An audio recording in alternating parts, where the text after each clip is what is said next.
Yeah, Frank Miller's Daredevil is good, but what happens after Miller? That's something people tend to not discuss much. Daredevil the book is in an odd place after Miller. Miller's run is a masterpiece. It's one of the all-time greats. Whoever has to follow that up is gonna fail, and fail they kind of did. But then again, maybe not. I would argue this shaky period for Daredevil was vital in keeping the book alive. I've never heard about the follow-up to Miller's Daredevil. I had absolutely no clue what to expect. I'm not sure what I expected, but it wasn't Daredevil shoving little girls into elevator shafts. Frank Miller was brought on board as the penciler with Klaus Janson doing the inks. The book was edited by Denny O'Neil. It's an instant classic. Miller left Daredevil after 191 and he left Marvel, leaving the writer's spot and artist spot open. Klaus Janson becomes the penciler and inker for the book. There's a guest writer to do fill in 2 issues, after which Denny O'Neil steps in as the lead writer. O'Neil explained his reasoning. Frank was a tough act to follow, and I took the gig mostly because there didn't seem to be many other viable candidates for it. Pretty short and simple. So with the lore out of the way, let's look at the main man through all of this, Denny O'Neil. What's his take on Daredevil? I think O'Neil's writing is very interesting to look at. O'Neil takes Daredevil and does his own thing with it. O'Neil keeps it street level, but he's not replicating Miller's style. The hand is not present here. There's no Punisher, and O'Neil never touches on the previous plotlines except for a few exceptions like Bullseye. Kingpin barely does anything. He's not really even an antagonist here. Instead, O'Neil chooses to create new villains. Lord Darkwind, what a name. Micah Synn, Gale, a bunch of other goons, that one dude's mom, a lot of new villains. Even the supporting cast introduces Gloriana and Lady Deathstrike before she went all Lady Deathstrike. I think this approach helps O'Neil's run as reminding me one of the greatest comic books ever written, which just reminded me this is not as good. By focusing on the new stories, O'Neil's run ends up standing on its own 2 feet. O'Neil writes Daredevil as a bit of a globetrotter. Daredevil visits Japan, he goes to Italy. O'Neil puts Daredevil in odd places. I don't want Daredevil to spend too much time outside of New York, but I do think it's an interesting take. There are a lot of varied, interesting locations like Greenhouse full of traps. 215 is set in Arizona and 100 years ago, which at the time would have been 1880s. Man, that feels odd. O'Neil's dialogue matches this Mr. Worldwide feel by writing characters with heavy accents. Bowman speaks like British and Gale in an Irish accent. Micah Synn talks like someone who barely speaks English at all. As a non-native English speaker, I gotta be honest, I struggle to understand what was being said sometimes by characters like Gale. I can't fairly tell you if it's good or not, but it is an O'Neil specific thing. O'Neil's writing is noticeably less funny than Miller's, choosing to be far more serious the entire way through. He does spend some time figuring out what makes characters tick, like Foggy. O'Neil focuses on Foggy's flaws more than Miller ever did.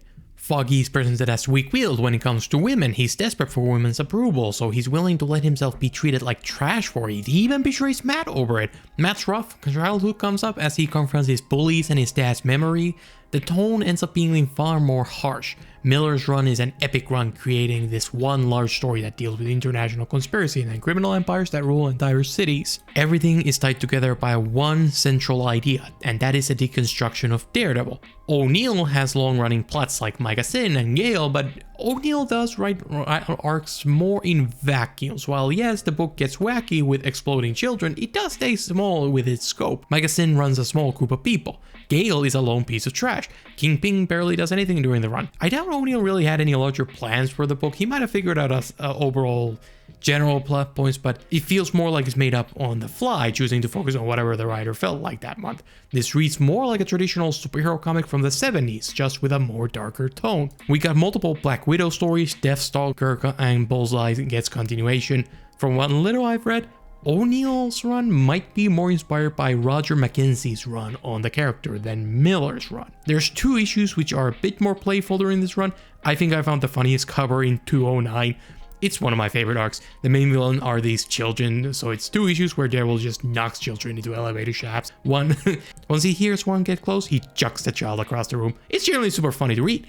These are 2 issues which were written by guest writer Harlan Ellison. So make no mistake, O'Neil is not the funny one.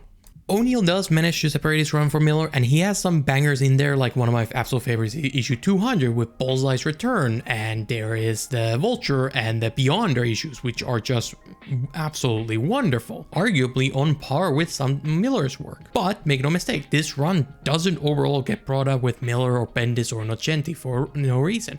It's an interesting case of a respectable run that takes some swing and absolutely hits sometimes, but it ultimately falters and brings that legacy down. O'Neill chooses to focus on new villains, and I praise that, but truth be told, some of these storylines aren't that great. O'Neill's longest story also happens to have his worst villain, with Micah Synn. I believe Micah Synn highlights the O'Neill's run's positives and negatives the best. I think it's the key to understand O'Neill's run. Micah Synn is the leader of an African tribe who comes to New York. There, his savage ways lead to conflict with Daredevil, as Synn is used to rule the rules of the jungle. You can take what you can, force is what matters. That doesn't work in Civilization when there's more than force at play. It's an interesting setup to explore justice and the different form of strength. I think it would make for a good single issue, maybe 2 or 3. 9. This just keeps going. Every time I thought this is it, the final issue, there'd always be more. This is unironically one of the longest storylines I've read from the first 30 years of Marvel. Spider-Man very rarely had storylines this long, and when they were this long, it was something like the Carrion Saga. O'Neill had some interesting ideas in the story, like Foggy's wife falls for Synn and cheats on Foggy over it. Disrespect Foggy, you are my enemy. It's on sight. Foggy is weak, fat, and plain. Synn is an alpha male gigachad with muscles, power, and he's aggressive. Despite Synn being the more traditionally masculine one, Foggy is ultimately the better man. You get some interesting exploration of masculinity and attraction and evolution of men in society, but O'Neill just doesn't go far enough with it. Yes, men have changed. Many men don't earn their keep by taking what they can. Men can be soft now. While all of this feels a little basic to me, Maddie isn't attracted to Foggy. Allegedly out of character, I wouldn't know. Okay, cool. Foggy's insecure about it, but I feel like you could have dug deeper into it. Especially at 9 issues, O'Neill lacks focus. And with that, O'Neill's writing can lack depth. I think the best example of that is in the plot point in the Kingpin story. In order to defeat Synn, Daredevil teams up with Kingpin. During Miller's run, Daredevil teamed up with Kingpin as well, but it was an ideological defeat for Daredevil. Daredevil failed in that story, that's why he teams up with Kingpin. That was the point. Daredevil's ways just aren't always enough. Here, it's just kind of a random team up. There is no extra meaning to it the same way. These two don't work well together, so they're forced to work together, and I feel like that's the most thought that went into it. It's so lame and it really highlights the difference between the two runs. O'Neill throws the team up in there, but he never turns it into anything more than plot. The meaning's gone. O'Neill's writing rings a little hollow here.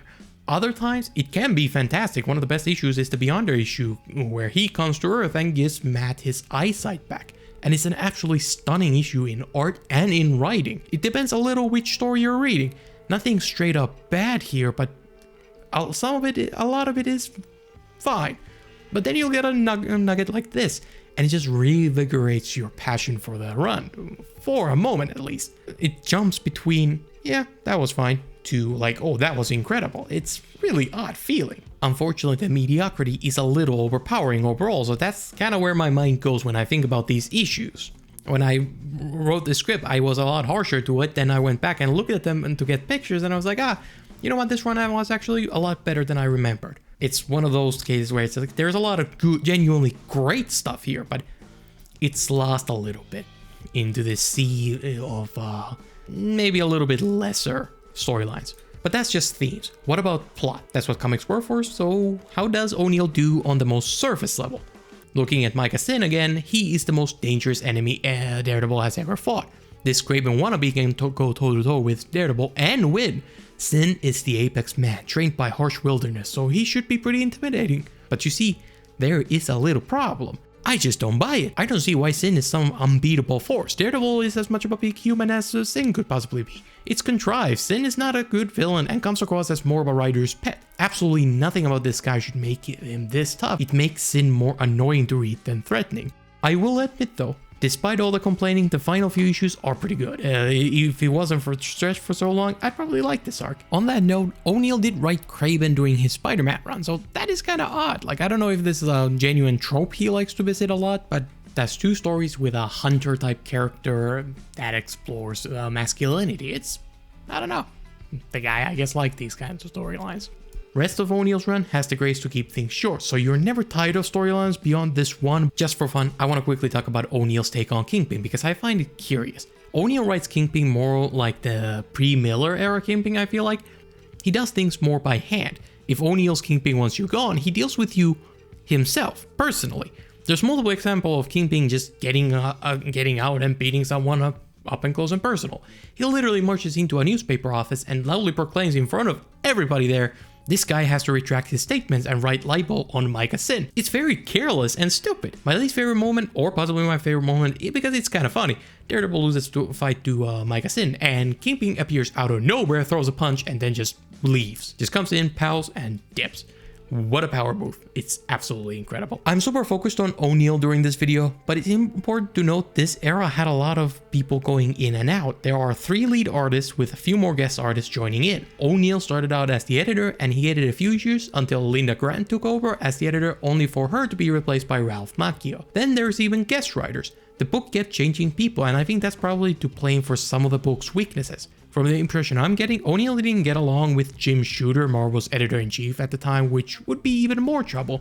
Jim Shooter was notorious for meddling with writers' works, which led to a lot of tensions between him and his artists and writers. O'Neill's Daredevil happened during the later Shooter years, and there's even an issue or two that credits Shooter as the writer, so it seems to me there might have been some issues going on behind the scenes which might have affected the book. Not the stormiest book I've ever read, but just because nobody explodes into massive rants doesn't mean there wasn't a problem. This is all just my speculation. I can only really judge the end result. But even with all of that, O'Neill's writing can feel a little funny at times, unintentionally. Like here's one of my favorites. Gale dresses up in a dress to hide from Daredevil, which comes across really funny. Like the dude's just sitting there and like, yeah, the dress is an integral part of my evil plans. I must wear the dress. It's the only way. Yeah, right. I'm not judging. You don't need to lie to me. He even talks to Daredevil, so he either spoke like an Irish dude or he tried to sound like a woman. When Daredevil doesn't fall for it, he proclaims, aren't you a clever one? My guy, I think you might just be stupid. I can talk about Shooter and guest writers and all of this, but I don't know. It's hard imagining Shooter being like the serial killer you wrote, put him in a dress and make him talk like a woman, or you're fired. Could be. How would I know? I hope it is.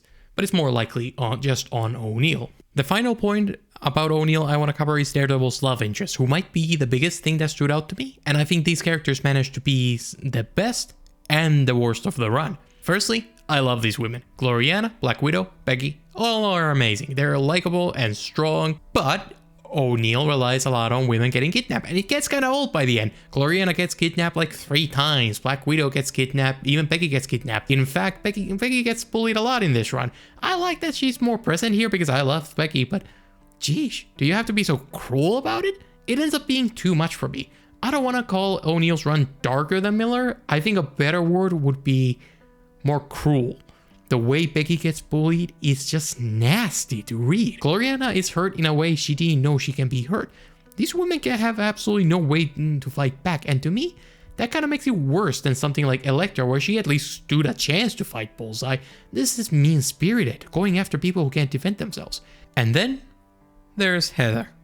Heather was a love interest for Daredevil during Miller's run. I found her an interesting character, as I felt like she was kind of a playing off your average comic love interest of 60s and 70s. She was looking for male validation, she was constantly breaking up and getting back together with Matt, and she liked direction in her life. These are usually criticisms you would throw at characters like Gwen Stacy or Betty Brant. It was a realistic version of that kind of girl, and I appreciated that. Heather and Matt break up during Miller's run, so just like many other plots and characters, O'Neill chooses to ignore her, which is fine by me. He brings her back eventually and ends her story. Like, permanently. It's such a hopeless way to go. Again, it's mean. She deserved better. It feels like it comes out of nowhere. To a degree, it's how this kind of stuff goes, but I don't think O'Neill does enough to explore Heather's experience that led up to this. It's all about Matt's grief. Matt goes into denial, convinced somebody did this to her, so he tries to unravel a conspiracy, only for it to be revealed there is no conspiracy. She chose this. This feels like a repetition of Miller's run, where Matt goes into denial about Elektra's death. In the end, I connect with this story, but it does fall short, I believe, considering its magnitude. I believe O'Neill is trying to put more focus on the victims of these awful things, but it kind of fails, because at the end of the day, like, it's like if you want to show the victims, like, you need to show their perspective, not Matt's. Matt is essentially irrelevant to Heather's story, so it doesn't work. There are moments where O'Neill plays with that kind of stuff. Like, there's a moment where I think it's Becky who is like crying about seeing someone gets hit with a spear, and it's like, okay, that's interesting, but we never circle back around to it. There is no consequence to it. It's not like she changes because of it. It's like, no, after that single panel or page or issue, she kind of goes back to being as she always was. So it's not very effective. You need consequences for those things to really have an impact. And I think that's where O'Neill really fails with his harsh tone. He revels in the darkness, but that lack of consequence, lack of point of view, lack of like really staying with the victims strips it from a lot of its meaning. Same applies to Gloriana, who goes through so much and never really changes because of it. And I like to interpret it the best way possible, and that's that she's just incredibly upbeat no matter what. But man, it's like it is faulty storytelling. 220 is probably my favorite issue. It's the story I think about the most, but it is something where I feel like it's let down by the lack of Heather's experience. I love Matt's interactions with Black Widow, but she gets kidnapped and incapacitated way too much. I love Gloriana, but she keeps getting brutalized. It's intentional, but I do wish O'Neill would let his foot off the gas of misery. Still, I think O'Neill's brilliance shows throughout the run. Again, that Heather issue, for all its flaws, is still absolutely fantastic. This could be a brilliant run. It's all here, but in the end, it never makes it there. So, that's O'Neill. But like I said before, a lot of people worked on the book and their contributions are an important part of the equation, especially the artists. I believe these artists are a great example of why the artwork is so important for a comic book. There's 3 lead artists for the run. Klaus Janson is the first artist. He was an inker during the Miller's run. Apparently, Miller started to struggle with doing his writing and pencils at the same time for his run, so as the run went on, Janson took more and more of their art responsibilities. After Miller, Janson takes over completely as the lead artist on the pencils and inks. So, how does Miller's previous collaborator do? Really well. The man did half of Miller's run, so it's kind of given. It's very, to a degree, very similar to that. I do feel like Janson's composition is notably different, but overall, it's very great work. It's very much what you'd expect from Janson. William Johnson is our second lead artist. I think he was trying to replicate Janson's look for the book. At least to me, his take feels very similar. He has a thing for close-up for Daredevil's head. Like, I gotta mention this. He draws these absolutely massive eyes for Dee Dee, and I don't know, it kind of reminded me of Kill Kane with faces. I don't know. William Johnson is a bit of an oddity. I tried to find a picture of him. I couldn't find anything. The fandom pages have nothing. Marvel.com has nothing. I can find his stories, but I can't find the man himself. And I looked at the interviews on manwithoutfear.com, and it's like, I think it's Boulardi and Macchio, like, editor, and like the colorist, like they all say, like, I don't know where that guy is. There's not much on him. There's so little on Johnson that it seems that he found artist work to be overwhelming and just kind of quit the entire industry because nothing else really popped up and he doesn't have a whole lot of Marvel work, so I guess that makes sense. And it's not like everything was as well documented back in the day, but it's still a shame. Johnson is a great artist, and I like his take on DD, but he started to struggle with deadlines. By the end, he could not keep up with the workload, so he was removed from Daredevil and replaced by a new guy, David Mazzucchelli, our third and last lead artist. Yeah, I'm gonna state the obvious. I love David Massachusetts. It's no secret this guy is one of the all-time best, but the difference is massive. Every panel is pure comic book gold. I love this take on Daredevil. Honestly, you can skip DD after Miller for most part, but you gotta read the Mazzucchelli issues. It's gorgeous, and it might be even better than Miller's art. I adore this guy's art so much, as I end up having nothing to say. It's just perfect the way it is. I don't want to sound like I'm downplaying the previous two artists, as both do a great job, but Mazzucchelli is just on another level. He starts out doing something similar to the previous two artists, but as the run goes on, he starts doing something more unique. I don't know what the word for it is. The book starts to look more scrappy. Is that the word? It begins to get that Batman Year One look. I think it's due to the inking. Earlier, Danny Bulanadi does the inks, but later Mazzucchelli starts doing his own inks, and that, I believe, leads to the iconic Mazzucchelli look. Mazzucchelli does really well with humans. Like here, you have the girlfriend lean against the door, and it's a bit playful. The way she leans against the door with her hand, it just shows personality. It's a very human touch. In 215, he draws these flashbacks in a completely different style from the rest of the book, creating this really dreamlike feel. He has multiple rain scenes, and he just makes rain look incredible on Daredevil. His shot choices are really good, moody close-up of people. It's all top of the line stuff. I love this guy's work. Frank Miller actually returned to Daredevil during this time. He did 219 Badlands with John Buscema as the penciler. Then he also released a graphic novel, Daredevil Love and War, with Bill Sienkiewicz. And the duo released Elektra Assassin, a miniseries. I read Daredevil through a Frank Miller playlist on Marvel Unlimited, and a funny thing is, I forgot about it. So I skipped from 291, a final issue of Miller, to 219 and read from there. It took me a few issues to realize I messed up, and honestly, I didn't want to go back because I was gripped. Maybe reading 192 or for a sweet Ben Urich story, and then to issue 200 for Bullseye.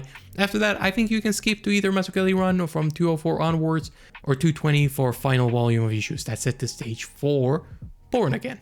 During this time, Jim Shooter and O'Neill seemed to clash behind the scenes. The interview I saw from O'Neill keep it vague, but I imagine that's just him being classy about it. They abruptly parted ways. Once O'Neill finished Daredevil, he'd soon go over to DC to murder Jason Todd.